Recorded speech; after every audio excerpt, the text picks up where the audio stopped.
안녕하세요. 배신의 장미입니다. 오늘의 사연 시작하겠습니다.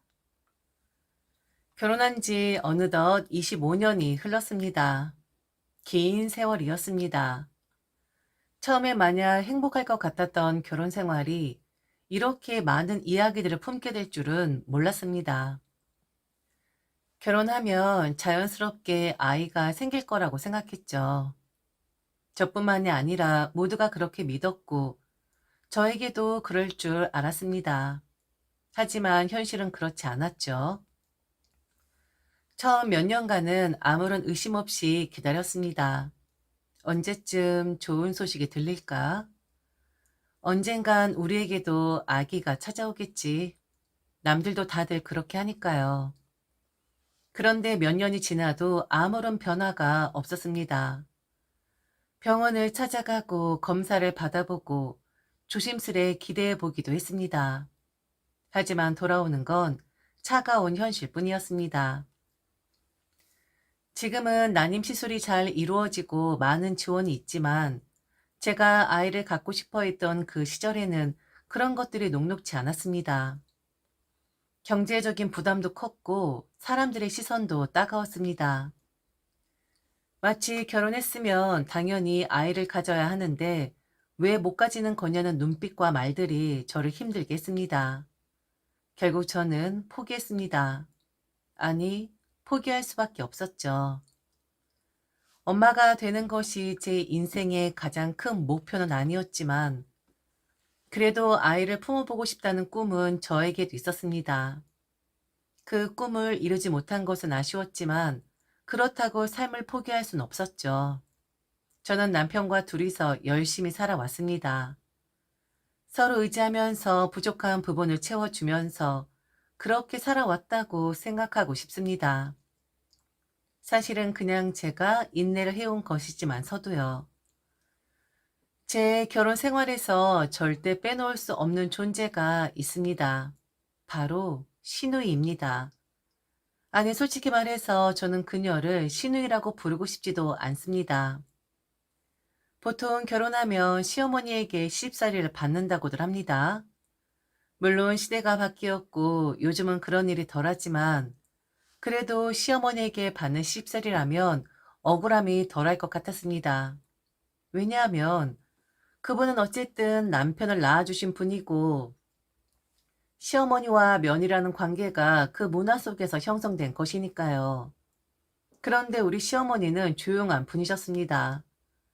말도 많지 않으시고 크게 저를 힘들게 하시지도 않으셨죠. 오히려 저에게 시집살이를 시킨 사람은 따로 있었습니다. 바로 제 시누이였죠. 도대체 왜 시누이가 저에게 그렇게까지 시집살이를 시켰을까요? 저는 결혼 후 정말 말도 안 되는 일을 겪어야 했습니다. 그리고 오늘 저는 그 지긋지긋한 시누이에 대한 이야기를 하려고 합니다.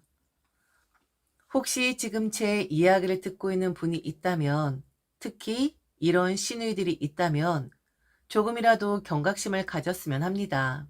며느리도 한 집안의 소중한 구성원이며 남의 인생을 함부로 휘두를 권리는 누구에게도 없다는 걸 알았으면 좋겠습니다. 이제 본격적으로 이야기를 시작해 볼까요? 결혼 후 시누이는 마치 시어머니라도 된 듯이 저에게 시집살이를 시키는 사람이었습니다. 시어머니는 조용한 분이셨지만 시누이는 정반대였습니다. 남편과 아주 가까운 사이였던 시누이는 처음부터 저를 달가워하지 않았던 것 같습니다. 아니, 어쩌면 처음부터 저를 미워했던 것일지도 모르겠습니다. 그녀는 늘 저를 남편보다 한참 부족한 사람으로 여겼습니다. 아니, 단순히 남편보다가 아니라 시댁이라는 집안의 일원이 되기엔 부족한 사람이라고 생각했던 것 같습니다. 신우이는 석사까지 마친 사람이었고 학벌에 대한 자부심이 남다른 사람이었습니다. 그런 그녀에게 저는 눈엣 가시 같은 존재였겠죠. 저는 고등학교를 졸업하고 바로 병원에 수납 직원으로 취직한 사람이었으니까요. 학벌을 중시하는 그녀에게 저는 수준이 한참 낮은 형편없는 사람이었던 겁니다. 그녀는 종종 대놓고 저를 무시하곤 했습니다. 나도 이렇게 공부를 했는데 올케 뭐 한 거야? 이런 말은 기본이었고 그보다 더 모욕적인 말들도 서슴없이 내뱉었습니다. 그런데 따지고 보면 올케한테 애가 들어서지 않은 게 다행이긴 하네. 형님, 그게 무슨 말씀이세요? 애들 학교 들어가면 부모들 학력 쓰는 거 알지? 그런데 올케는 고졸이잖아. 애가 얼마나 창피하겠어. 형님, 아무리 그래도 어떻게 그렇게 말씀을 하세요? 어머, 올케. 내가 뭐 틀린 말 했어? 그렇잖아.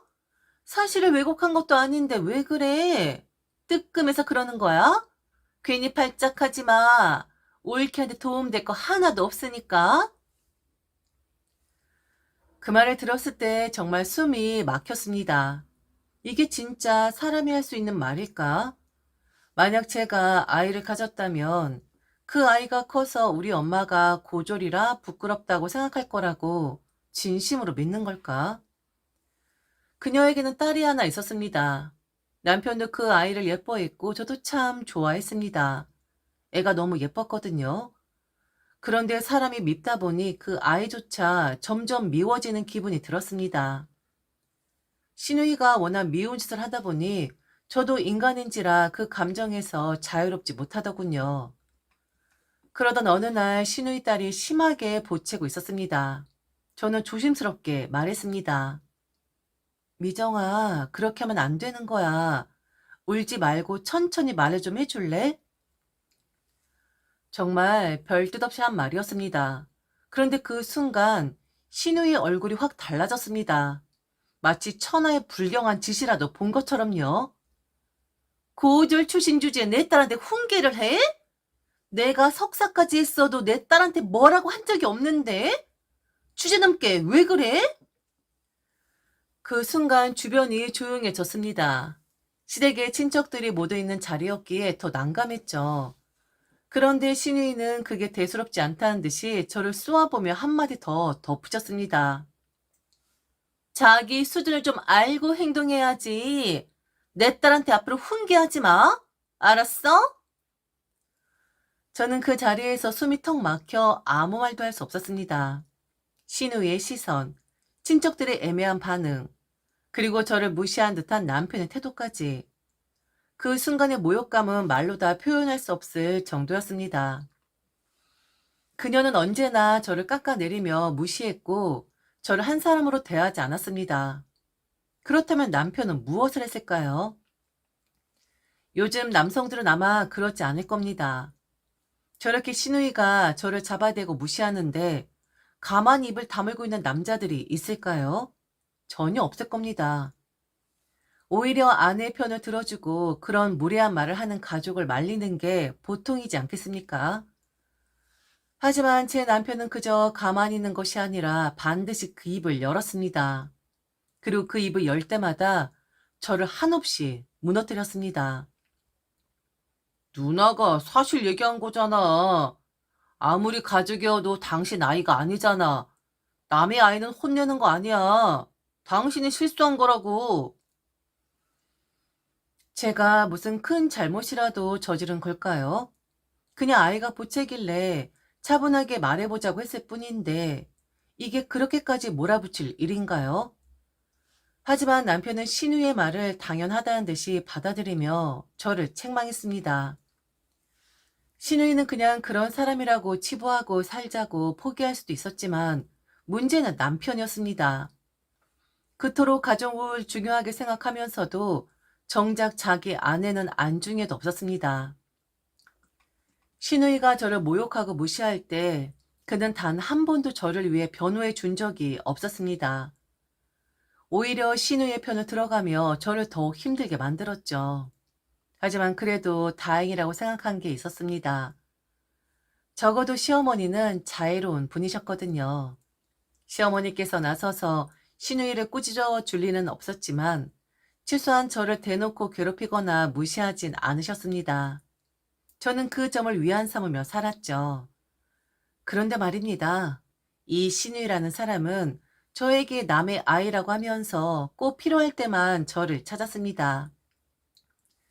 꼭 도움이 필요할 때면 저를 찾아와 마치 제가 당연히 도와줘야 하는 사람이라도 되는 것처럼 행동했습니다.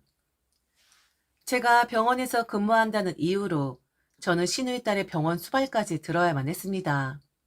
아이가 아플 때마다 저에게 연락해 인맥을 동원하라고 요구했고, 병원 진료를 받을 때마다 어떤 의사가 좋은지, 빠르게 진료를 받을 방법은 없는지 등을 끊임없이 물어왔습니다.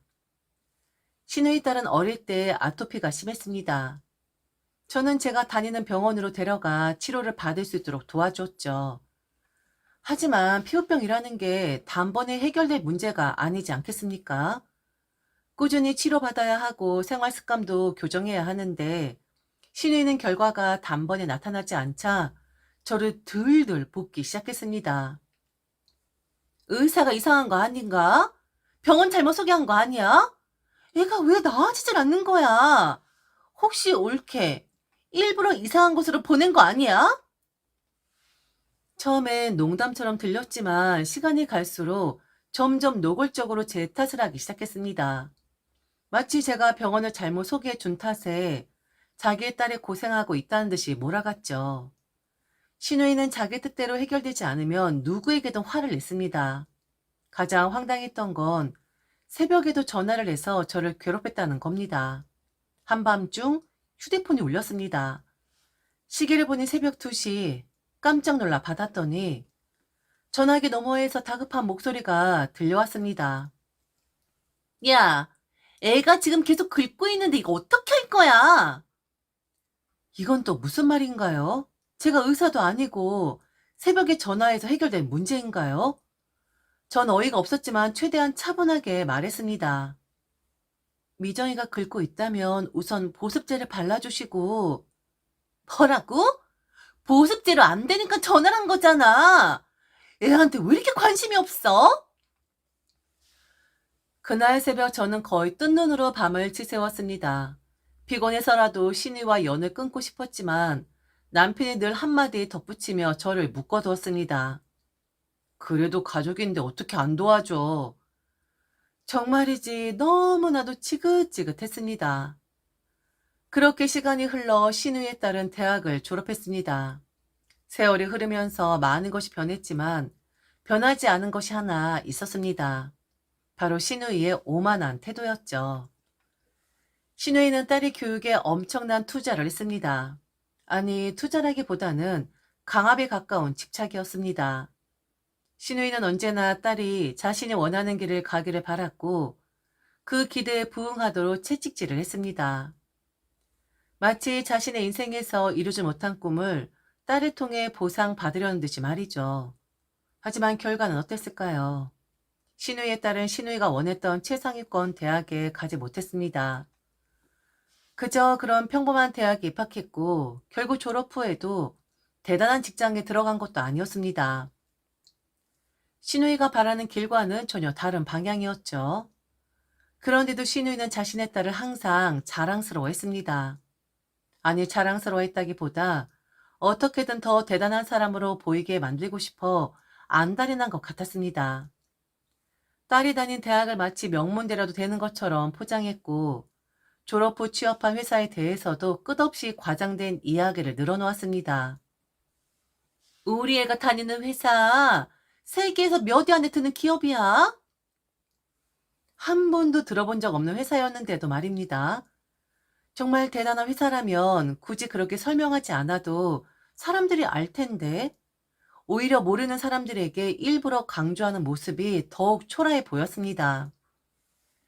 우리의 능력 인정받고 있어. 벌써부터 중요한 프로젝트를 맡았다고 하더라니까. 그런 말을 들을 때마다 속으로 피식 웃음이 나왔습니다. 그렇게 능력을 인정받고 있다면 대기업에 들어갔어야 하지 않을까요? 정말 대단한 사람이었다면 사람들 입에 자연스럽게 오르내려야 하는데 굳이 신우이가 나서서 홍보를 해야 한다는 점이 뭔가 아이러니했습니다. 하지만 신우이는 전혀 그런 것을 인정하지 않았죠. 딸이 명문대에 들어가지 못한 것도 대기업에 취업하지 못한 것도 모두 외부적인 요인 때문이라는 듯이 굴었습니다. 세상에 공정하지 않다느니, 요즘 취업 시장이 너무 어렵다느니 하면서 말이죠. 그런 신우이를 보면서 저는 그냥 마음속으로 생각했습니다. 발악하고 있구나. 인정하고 싶지 않구나. 자신의 기대에 미치지 못하는 결과를 받아들이지 못하고 억지로라도 자랑할 거리를 만들어내려는 그 모습이 참 안쓰럽기도 했습니다. 신우는 언제나 남들을 깎아내려야 자신이 돋보이는 사람이고 사실을 과장해서라도 자기 만족을 해야 하는 사람이었으니까요. 그렇게 또 신우의 끝없는 허세가 시작되고 있었습니다. 그러던 어느 날 남편이 다가와 조심스럽게 말을 꺼냈습니다. 여보, 미정이가 결혼한대. 저는 잠시 남편의 얼굴을 바라보았습니다.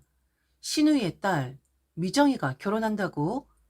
그 말을 듣자마자 가장 먼저 떠오른 것은 신우이의 반응이었습니다.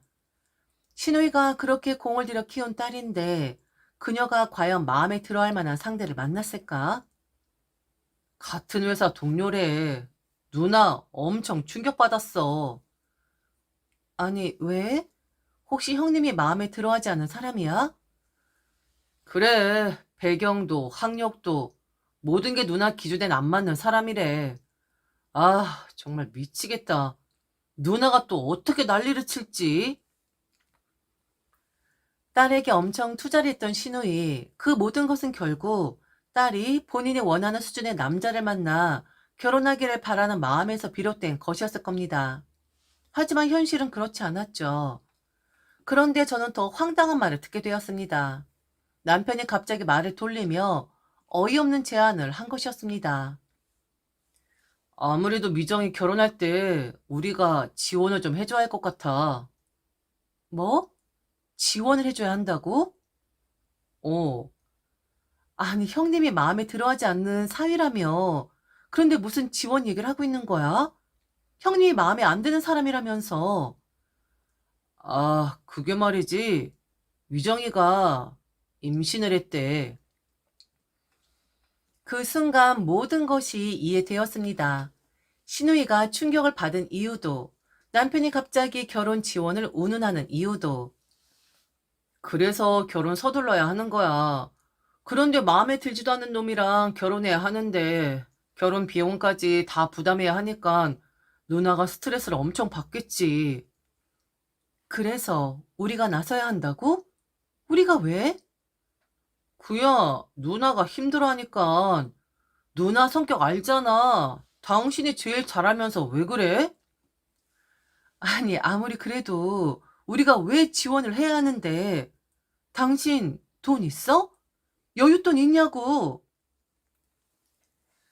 남편은 점점 말꼬리 흐리며 멀뚱히 저를 바라보았습니다.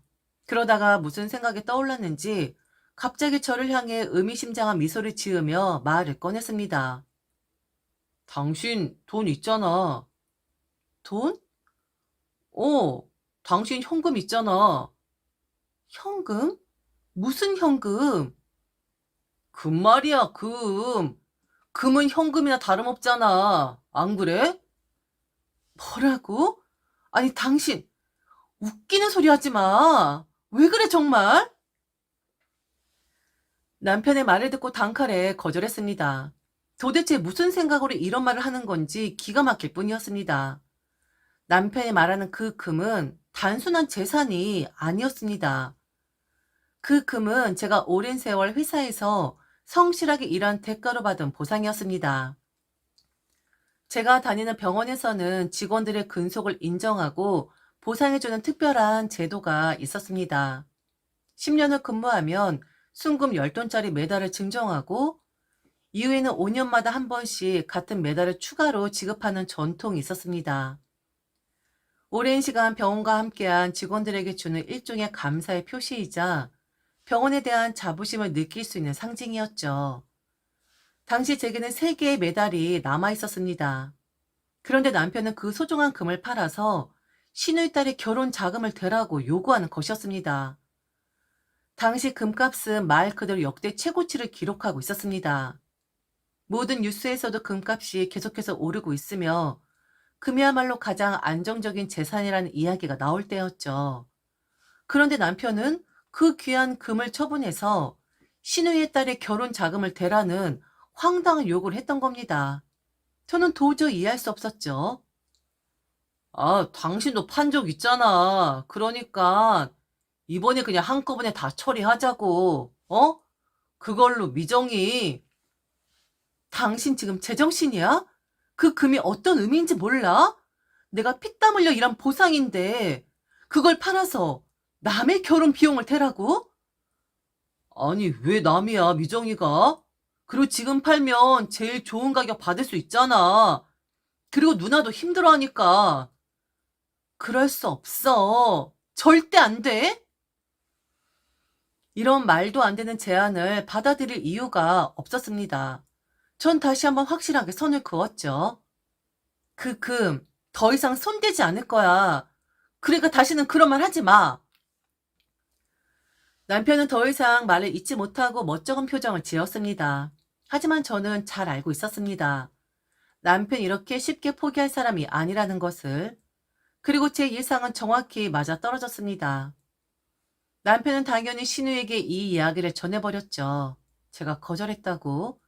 절대 금을 내놓지 않겠다고 말이죠. 그렇게 시간이 지나 주말이 되었습니다. 저는 우리 집에서 신우이를 마주하게 되었죠. 감히 네가 거절을 해? 그 금 있어봤자 뭐 하겠어? 줄 자식도 없는데 그냥 쌓아두고만 살 거야? 저는 순간 숨이 턱 막혔습니다. 아니, 이게 지금 제 물건을 두고 하는 말이 맞는 걸까요? 그런데 더 기가 막힌 건 옆에서 남편이 신우의 말을 거들고 있었다는 것이었습니다. 우린 없잖아. 결혼시킬 아이도 없는데. 당신한테는 특별한 거겠지만 의미 있게 미정이한테 쓰는 게 좋지 않을까? 지금 값 좋을 때 값지게 쓰자고. 어? 남편은 마치 이게 가장 합리적인 선택이라는 듯 저를 설득하려 들었습니다. 평생을 그렇게 자기 누나만 바라보며 뒷꽁무니를 쫓아다니더니 결국 이 순간까지도 저를 남처럼 대했습니다. 제가 아닌 신우의 가족이 먼저였던 거죠. 그러면서 대뜸 가족이니까 당연한 거다라는 말을 내뱉었습니다. 내 재산은 다 가족의 것이라나? 신우이는 남편의 말을 받아 바로 공격을 시작했습니다. 옳게. 나 요즘 미정이 때문에 정신이 하나도 없어. 결혼도 마음에 들지 않는 놈이랑 해야 하지. 그 집안도 영 별로지. 나 진짜 스트레스 받아 죽겠어. 그런데 거기다 결혼 비용까지 내가 다 부담해야 한다고? 나 병원에 실려가야 할지도 몰라. 이럴 때 올케가 나서야 하는 거 아니야? 애 출가시켜야 하는데 내 마음이 어떻겠어? 아, 진짜 죽을 맛이다. 그래도 올케, 우리 가족이잖아. 이런 큰일 있을 때 도와주는 게 가족이지. 안 그래? 그러니까 그 금 팔아서 지원해. 그럼 나도 이제 진짜로 올케를 가족으로 받아들일게. 순간 머릿속이 띵해졌습니다. 아, 근데 지금까진 가족도 아니었단 말인가? 그러면서 그 금을 내놓으면 이제야 올케로 인정해 주겠다는 식으로 나오다니. 이게 사람이 할 말인가? 저는 그들을 번갈아 보았습니다. 남편도 시누이도 당연하다는 듯 저를 바라보고 있었습니다. 참 사람이 염치가 없으면 어디까지 뻔뻔해질 수 있는지 그날 제대로 알게 되었습니다. 아니 도대체 제 금을 맡겨놓았나? 그건 제 겁니다. 제가 노력해서 받은 보상이고 제 것이었습니다. 그런데 가족이라는 이유로 당연하다는 듯이 요구하는 시누이와 남편. 저는 그동안의 모든 감정을 꾹꾹 눌러왔습니다. 가족이라는 이름 아래 참을 수 있는 건 다 참았습니다. 시누이의 모욕적인 말도 남편의 무책임한 태도도 다 그냥 넘겼습니다. 하지만 이제는 도를 넘었습니다. 저는 천천히 시누이를 바라보며 입을 열었습니다. 남의 아이한테 훈계하는 거 아니라더니 이젠 가족이라는 말을 하네요. 이제 저를 올케로 받아준다고요? 형님, 저 이 사람하고 산 지 25년이에요. 그런데 이제와 저를 받아준다고요? 그럼 제가 감사합니다. 라고 해야 하나요? 여보, 당신 왜 그래, 누나한테? 지금 누나 기분 좋지 않아. 괜히 건드리지 마. 옳게, 지금 뭐라고 했어? 지금 나한테 따지는 거야? 네, 이젠 좀 따져야겠네요. 그간은 시어머니가 잘해온 분이시니 참자, 참자. 다들 이러고 산다 생각하며 버텼어요. 하지만 이젠 내 재산을 내놓으라니요? 가족이라서 도와야 한다고요? 미정이 남편인 사람이 형님 마음에 들지 않든 미정이가 아이를 가져서 어쩔 수 없이 결혼을 하든 그게 저랑 무슨 상관이죠? 저랑 아무 상관없는 일이에요. 그러니 이렇게 뻔뻔하게 내놓으라고 할 수 없는 거라고요. 아니 여보, 정말 왜 이래? 왜 상관이 없어? 미정이가 결혼하는데. 옳게, 지금 말 다 했어? 좀 도와달라고 좋게 말하는데 이런 식으로 나올 거야? 좋게요? 아, 출가시킬 자식이 없으니 미정이한테 쓰라고요? 아니요? 제가 출가할 건데요? 뭐? 아니, 당신 뭐라는 거야? 내가 출가한다고, 내가 나간다고, 내가 당신이랑 이혼한다고. 결국엔 너란 인간은 끝까지 네 가족 편이구나. 지금까지 참아온 나한테 보상을 주지는 못할 망정 또 당신 가족 편이야? 그래, 나도 그렇고 너도 그렇고 애도 없으니 이쯤에서 갈라서자. 여보, 잠깐만. 나도 나이 들어가니까 피곤한 삶이 싫어지네. 그동안은 젊어서 참았지만 나 이제 더 이상 못 참겠어. 내가 출가할게. 미정이 출가하기 전에. 알았어? 뭐? 출가한다고? 여보, 그건 너무 심한 거 아니야? 그럼 넌 심한 거 아니니? 어떻게 이래? 그리고 당신 딸 결혼하는데 왜 나한테 지원을 봐라? 진짜 가지가지하네? 그간 나한테 한 짓거리는 생각도 안 나나 봐? 그러니까 내가 출가한다고. 더럽고 치사해서 더 이상 이 꼴 보지 않겠다고. 이런 삶 더 이상 살고 싶지 않았습니다. 제가 부족한 것도 없었습니다. 혼자 먹고 사는데 전혀 문제가 없었고 직장에서 꾸준히 돈을 벌고 있었으며 퇴직하면 두둑하게 받을 돈도 있었습니다. 그런데 이렇게 정신적으로 피곤하게 살아야 할 이유가 있을까요? 오히려 혼자 사는 게 더 나을 것 같았습니다.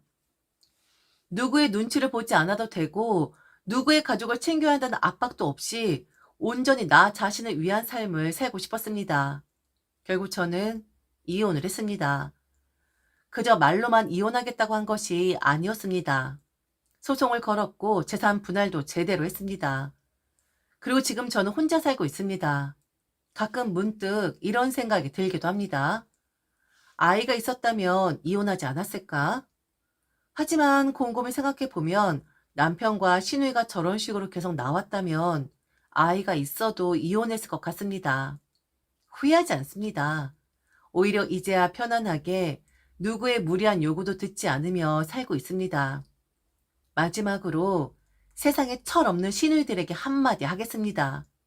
제발 정신 좀 차려라. 올케는 니들이 주무를 수 있는, 마음대로 할 수 있는 존재가 아니다. 따지고 보면 우리는 그냥 남이야. 알겠니? 지금까지 들어주셔서 진심으로 감사합니다. 이상 대신의 장미였습니다.